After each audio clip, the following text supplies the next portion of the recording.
All right, moving on, and this is a story which is rather disturbing. In fact, it's been playing on so many minds, especially of people who are fitness enthusiasts. Now, at just 45 years of age, understood to be an extremely fit person, Anil Kadsur died of a cardiac arrest. You might have heard of Anil Kadsur. He is known as the century cyclist, cycle yogi, cycle guru as well. What happened was, on 31st of January, Kadsur put out this post. On social media, he talked about accomplishing 42 months of back-to-back daily 100 kilometers of cycle rides. However, later the same night, the 45-year-old complained of discomfort. He was admitted to the hospital and he passed away on the 2nd of Feb. Now, Anil Kadsur's story is one that was claimed by so many people as, look at him, this is what you can still do in your 40s. Look how fit one can really be. He was an inspiring figure till the time we heard of his demise. And now the thought on everybody's mind is, just how much exercise is too much exercise? To answer all these questions for you, we've got Dr. Ajay Kaul with us in the studio. Thanks, Doc. Good morning for taking out the time and coming and answering all the questions that we have on fitness over here. So, you know, Anil Kadsur's story is very interesting because just the other day we were talking to Rohan Bopanna on the show. On one hand, you have stories of 43-year-olds who are becoming world number one. Who are at the peak of their fitness. He talked about how good he takes care of himself. On the other hand, you have people like the century cyclist.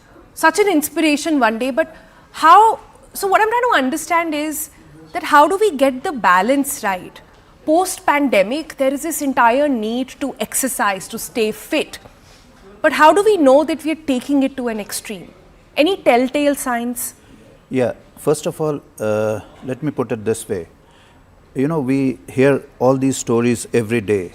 A muscular body or a person who has biceps or a person who looks otherwise fit and is doing a lot of exercise doesn't mean that actually he is healthy. This is very important. These are two entirely different things. You know, we always say that he used to sort of go 100 kilometers. Is he really healthy? Has he got a checkup done? Does he know that he has no cardiac problems, no abdominal problems, no other problems? That is very, very important. See, there are some basic exercises and there are some very strenuous exercises. So we have to differentiate between the two.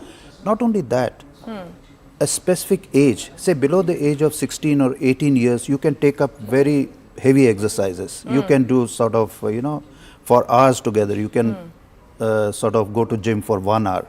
But as you start growing older, you are more obese. You have health problems like diabetes, hypertension, and you may have a silent plaque. You may, you know, all these illnesses like diabetes, hypertension and dyslipidemia, that is high cholesterol, have no symptoms, have no signs. They are very dangerous. I think, Doc, what you're trying to say is that I think a perspective that people lose a lot of times is that just because, and I loved what you said a muscled up body or a lean body is not necessarily a healthy body. What we have to understand is that a body is like an orchestra, right? Absolutely. All parts have to do their thing. Yeah. So you have to ensure that your heart is healthy, your head is healthy. Absolutely. So how does one keep a check? Because this is purely somebody who had been doing it for a while. It wasn't a sudden knee-jerk exercise that he picked up. He had been doing it from quite a few years. What are your tips, say, for people above 30 and people below 30? Is there a mindset shift that one must take? See, I would say that below the age of 18 years, actually you are absolutely fit. You can take up all these exercises. You can be a little reckless then, but not afterwards. The moment you start, you know, crossing that age, first of all, it's very important. And in India, when you listen to all these things, say beyond the age of 20 years, if you have a family history, I would like to emphasize genetic. It's very important to look at your father, mother, brother, sister. Any one of them, if they have some cardiac problems, or say if they have hypertension, diabetes or something, please get yourself checked once. Make sure that you don't have any of these problems, because you can escape that. Then there are certain things like, you know, rhythm disturbances. There are lots of things that can lead to sudden death. So you have to be very, very careful. The other thing is, while you are doing all these exercises, you have to understand that body has got enough reserves. It has evolved over thousands of years. So a person never gets, he keeps on getting these symptoms that he will feel that today he is not well, he is weak, there is something wrong. It's very important to immediately consult a doctor. What happens is they keep on going and till one point they just crash.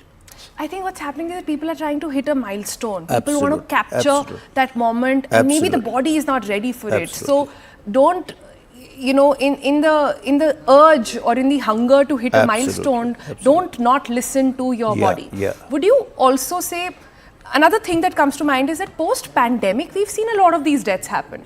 Do you think there's a connection post-COVID, post... See, I would say there was a time, you know, say 2 or 3 years after COVID, 2 years after COVID, when it was post-COVID syndrome was there. Now gradually things are, I mean, I don't think that is now that much of a problem. Of course, long COVID, delayed COVID, all sorts of problems.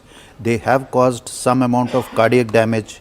There are some patients who have myocarditis and pulmonary problems. So yes, those who have a history of COVID, especially if they were admitted in the hospital, it's who very had long COVID yes, or had severe COVID, yeah, they need to be careful. Yes, absolutely. Okay. They should be careful. Right. But in general public, this thing we are talking again and again that COVID. Now COVID is gone. Yeah. we should learn to live with it. Yes, That's number one, and absolutely, then just move on. absolutely. I have quickly time for one last viewer question that has come in, and I'm told this has come on YouTube, and I'm going to take it live now. It says, "Hi, Sonal, I'm 38 years old, and running has been my go-to fitness regime since the last 10 years. As I move towards my 40s, what are the kind of changes or precautions I need to start taking in my running routine to keep burning calories but not stress my heart?" Very good question. Absolutely. Absolutely. How do you answer? I would say, first of all, as I told you, get yourself checked once. Make sure that you have no diabetes, no hypertension.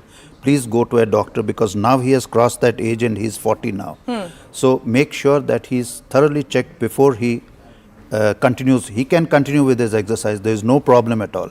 But you know, there are certain hidden things that should not happen, that suddenly he realizes that he was diabetic for a very long time. So let him get that done and get a checkup done before he continues, and let him enjoy his exercise. I mean, it's always good. If he Tapping can, on heartbeat, is that another option? Yeah, the other thing so is- many apps now, so many watches. absolutely. You know, if you want to do a sort of moderate exercise, it is that, suppose your basal heart rate is somewhere around 80, you can go 1.5 times of your basal heart rate. And that is a moderately good exercise. 1.5 times of your Absolutely. regular. And I always say, if you can do 3 kilometers in 30 minutes, that's a very good exercise. 5 days, there is no gym, nothing better than this. Walking 3 kilometers in 30 minutes, 5 days a week, that's good enough. If you want to do an intense exercise, it should be not more than 75 minutes twice a week. So these are, I mean, let's not go into details of this, but this is a rough, guideline that how much of exercise should you do. Yeah, and also it will change from person to person. It will Absolutely. change from man to woman. It will change from a person with a different kind of gene pool to others. So what you are advising is that go to your doctor, sit down with him, discuss your fitness routine. We only go to doctors when there's a stress in life. You should go to a doctor when you're fit also, and ensure that you absolutely. don't fall off the track as well. That was really good information. Thanks so Sure. much, Doc, for joining.